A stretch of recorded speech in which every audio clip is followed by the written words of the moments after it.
Divine command theory is the idea that things are good or bad, moral or immoral, just or unjust, simply by virtue of the fact that a god says so, or by virtue of the fact that they are consistent or inconsistent with that god's nature, in William Lane Craig's version of the theory. Okay, I'm curious if Robert Adams's definition of God's justice would be helpful in, or maybe you're assuming it, I'm not sure. But Robert Adams, who defends divine command theory, he says God's justice is, he's not advocating a circular theory where justice presupposes God has any obligations.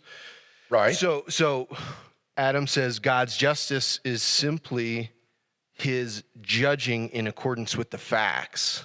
In accordance to what facts? Are there such things as moral facts? Craig has said that it makes no sense for moral facts to simply exist platonically. Rather, he believes that good, or just in this case, is that which is in accordance with a god's nature. If that's the case, whence comes any moral obligation to do anything good? Why ought we do something simply because it is in accord with a god's nature? If this obligation exists on its own, then this is a moral fact that exists independent of a god. If this obligation to obey a god comes from a god, then it is circular. Yes. And that seems to fit nicely. Well, I think that Robert Adams' divine command theory is not only true, but also is one more objection to these objections to penal substitution.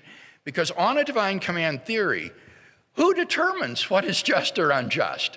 How can we say to God, who determines what is just or unjust by his commands, that he's doing something unjust? If it is the case that anything a god does, no matter how much suffering it causes or to whom, is just, then what reason do we have to value justice? A system of justice that doesn't focus on relieving human suffering is not a justice I have any interest in obeying. The objection can't even get off the ground, it seems to me, on a divine command theory.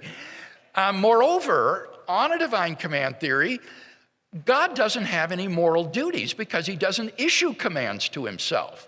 So how can God be said to be acting unjustly when he has no duty? Plato wrote about something called the Euthyphro dilemma, which said that a just God always does what is just, either because it always conforms to some independent standard of justice, in which case that God does not decide what is just, or something is just by definition simply because it is something a God does, in which case the assertion that this God is just is a meaningless tautology. It seems as though Craig has selected the latter horn of that dilemma. If that is the case, then what does it even mean to say that his God judges something to be just or unjust in accordance to the facts? If anything a god does is just simply by virtue of the fact that a god does it, then it's just whether it is in accordance to the facts or not. His judgments are just simply by virtue of the fact that he makes them. It seems to me that he's perfectly at liberty to punish Christ in our place, should he so will.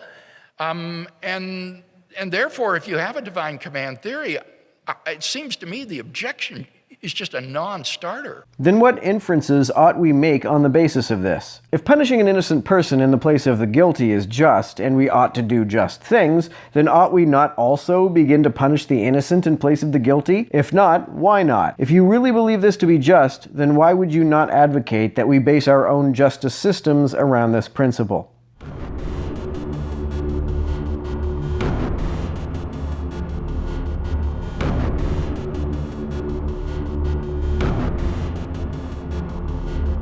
To everyone who helps me out on Patreon, you're a big help. Thanks so much.